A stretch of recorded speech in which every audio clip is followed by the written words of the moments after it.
we were talking about, John Tavares getting a little bit older, blah, blah, blah, blah, blah.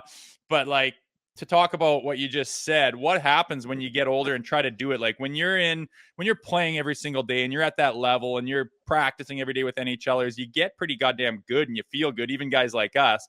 And then you get older, you don't play for a year, 6 months, you throw the skates on. Like, what do you feel? To me, the puck feels like an anvil and my legs are burning like they're just filled with acid. And I'm like, what is going on?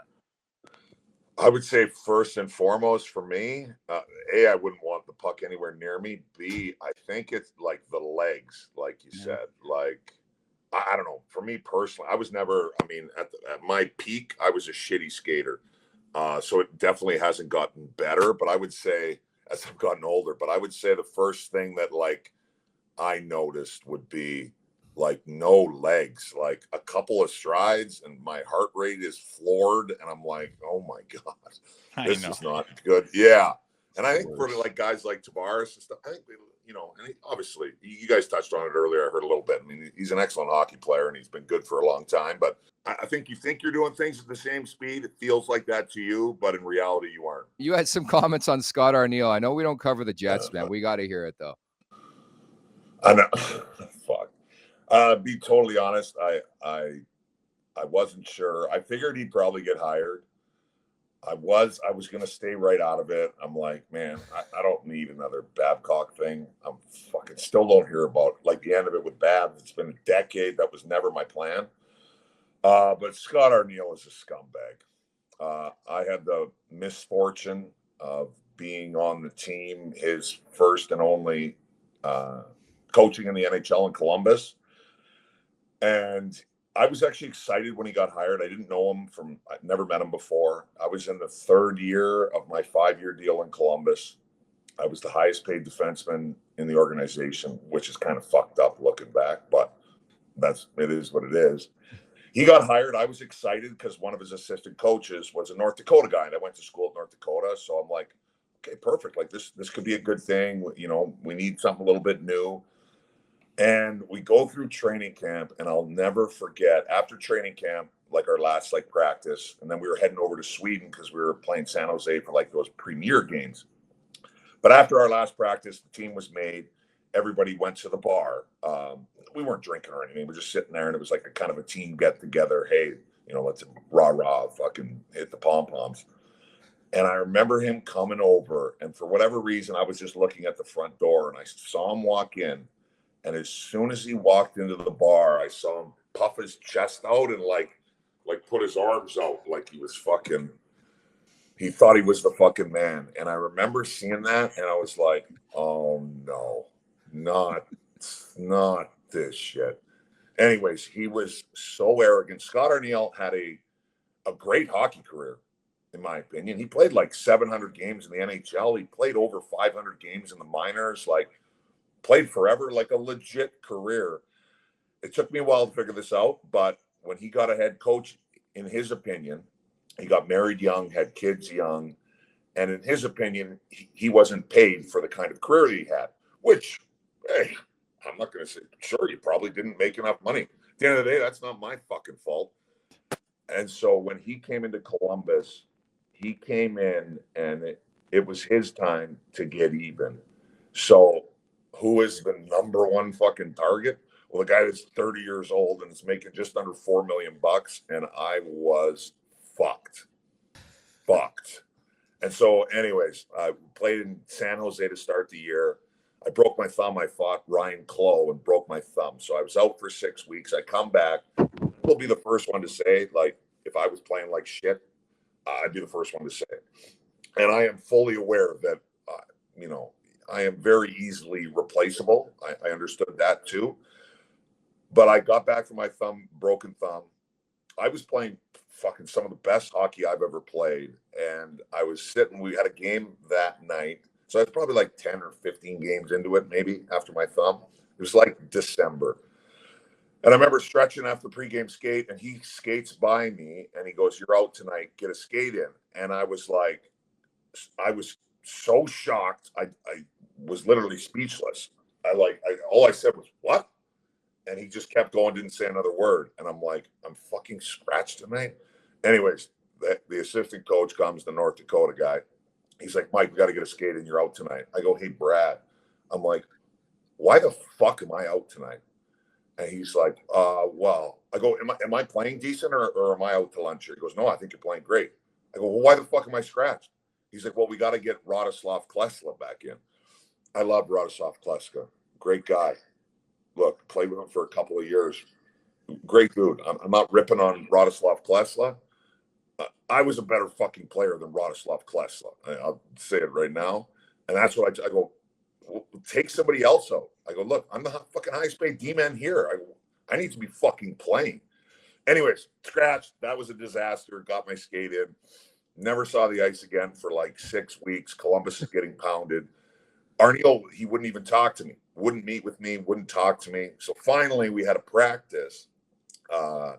And I was the 7th D-man, and my D partner was Derek McKenzie, a forward. And I'm like, I got to do something here, like force this guy to talk to me. So before practice, I go over to Derek. I go, hey, dude. I go, seriously. I'm like, don't give me the puck today. He's like, what do you mean? I go, dude, don't give me the puck. He's like, okay. So the entire practice, which didn't end up lasting very long, anytime I got the puck, it was a saucer pass. I didn't care if it was 60 feet or if it was 2 feet. I was trying to sauce everything. So I was blowing every fucking drill up. Scott Arneal, Lewis, snaps and stick on the tank. I'm screaming at him the entire time. Ray, did you get you fucking chicken shit? I'm screaming at him. You're covering your mic, Tommy. I follow him right in there. Anyways, we have a meeting, a blowout. Didn't go very well, and that was my end of my tenure in Columbus. But to me, I will say my tweet was probably a little bit selfish. I probably would say it'll be interesting to see how it goes because he's been in Winnipeg as an assistant. So if he pulls that shit, they're obviously going to see right away. So I'm thinking he probably won't. But I don't know. For me, you see somebody's true colors when they get in a position of power. And when he did, he was a fucking piece of shit, in my opinion.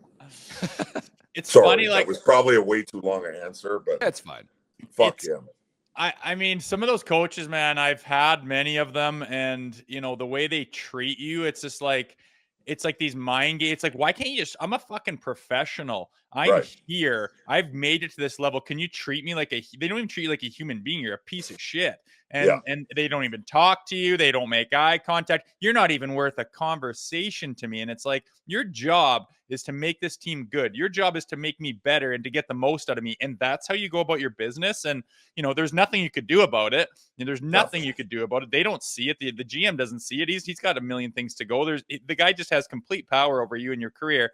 But now, social media and stuff, you can be like, you know what? Remember the way you acted and behaved? Because if I behaved like that to some kids and they grew up, I'd be like, oh shit, all that shittiness I did to these guys, now I'm paying for it. So I don't even mind it when guys get called out for that stuff. Like, you don't treat people like that in any industry in the world. Yeah, like I don't understand. Like I've never coached a day in my life, so I guess at the end of the day, I don't know. But I would like to think if I got hired as the fucking head coach of the Calgary Flames tomorrow, like to touch on, like you just said, I would view the job as like, I want to get the best out of the people that are here.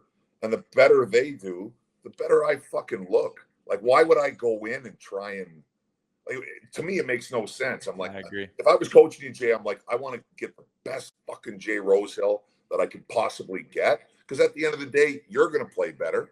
And that's going to make me look better. Like, why would I go in and try and fucking make you feel like shit? You're not playing well. It's not going to be good for the team. And at the end of the day, it's not going to be good for me. And at the end of the day, like my last meeting in Columbus with Scott Housen was the GM.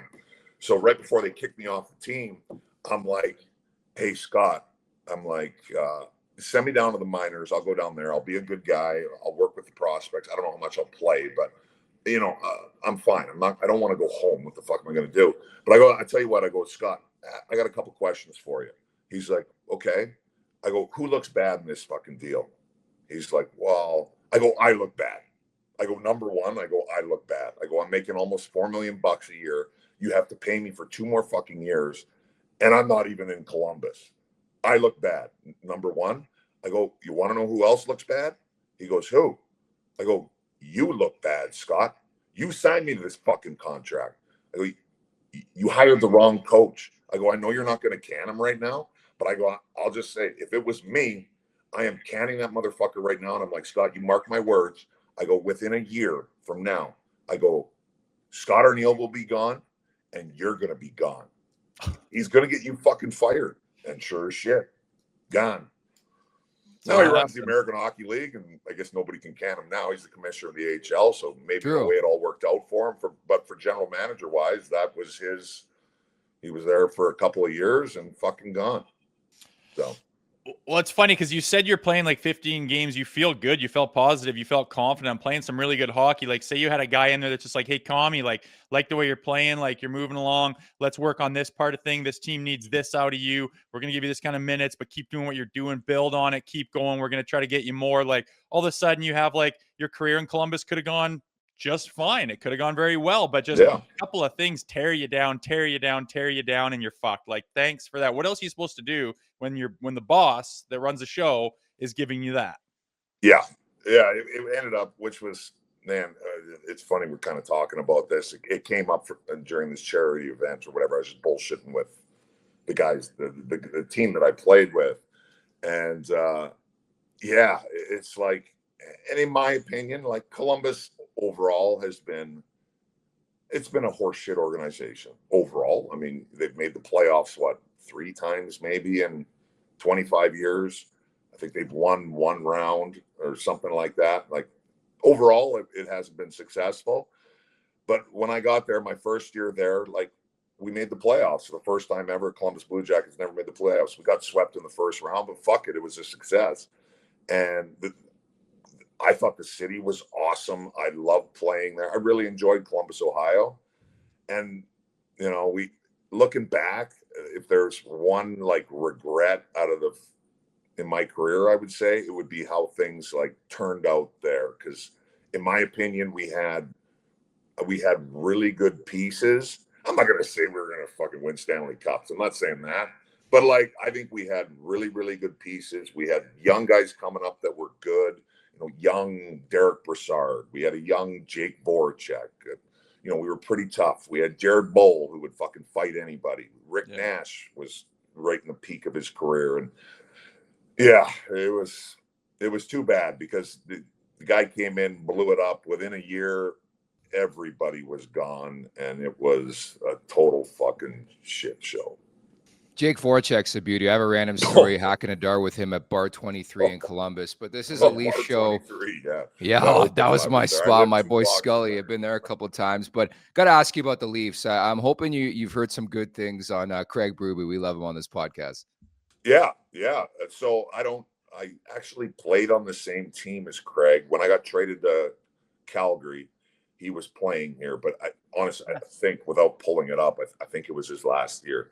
I played the last 6 games of the year and they didn't play him or whatever. But so Mike, I don't really have any personal experiences with him, but he seemed like a great guy. Anybody that knows him loves him.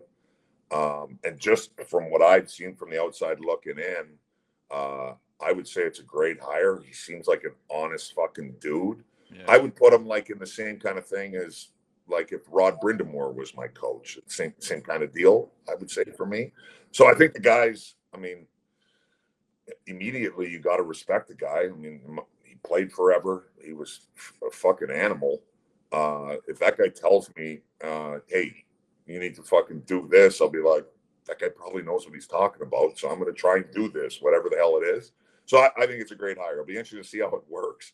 Yeah. And I don't know any of the guys in Toronto, you know, the big core 4, whatever the fuck you want to call it. I don't know any of them either, but you know, if it was a country club before, I would say the country club is probably over. So it'll be interesting to see how it works out. So what's your take on that? Obviously, Mitch Marner is taking some heat. He's kind of a softer style of player, not really willing to engage in that tough playoff style of hockey. He was fucking awful in the playoffs. No, he just completely goes away. He's just not willing to do certain things. You mentioned country club under Keefe. That's possible. What's the mixture of like the coach that you have to be this day and age? Obviously, you're not going to be Mike Keenan. No one likes that shit anymore. It doesn't work. but you have to have respect and they have to listen to you and you have to lead, but you also have to coddle them a little bit and be like, what's the mixture you think that Berube will need to have in order to get the Mitch Marners of the world and that team going at a better rate than they have been? Yeah, it's weird. I mean, I think the move is, if you can, I think, is to trade Mitch Marner personally. Yeah, get something back for him. And I mean, I don't think you can. For me, outside looking in, you're going to keep. I mean, at some point, I think you got to move him. I don't think at the end of the day, Mitch Marner's a good hockey player. He's an 89 point, or he's a point a game player. He's a good player, and he's not good in the playoffs. But at the end of the day, the playoffs don't matter if you can't get there. So he can help that way. So I think he's got some. He's definitely worth something. But to, like, on the coaching perspective, I think at the end of the day, you're like, your job is to manage personalities, so to speak. I think you Jay, you might be a better player. If I'm coaching you, I need to realize, like, okay, is Jay Rosehill a better player if I'm on him a little bit, or is he better if I back off him? Do you need a pat on the ass, or do you need to be kicked in the ass? Yeah, one of those. What gets me the best, Jay Rosehill? And so I'm assuming with you, it's probably more of a kick in the ass than patting on the ass. So that's what I'm going to do with Mitch Marner. Maybe it's, hey, Mitch, pat him on the ass. Hey, look, you need to play a little bit better. Fucking boost him up a little bit. And maybe that's how you get more. But I think at the end of the day, it's managing personalities is the name of the game. Make sure to check out more of our content right here on the Leafs Nation YouTube page. We got long-form interviews, we got clips, we got epic rants by Jay Rosehill. We simply have it all. And don't forget, you can find out much more at theleafsnation.com. Thanks so much for watching.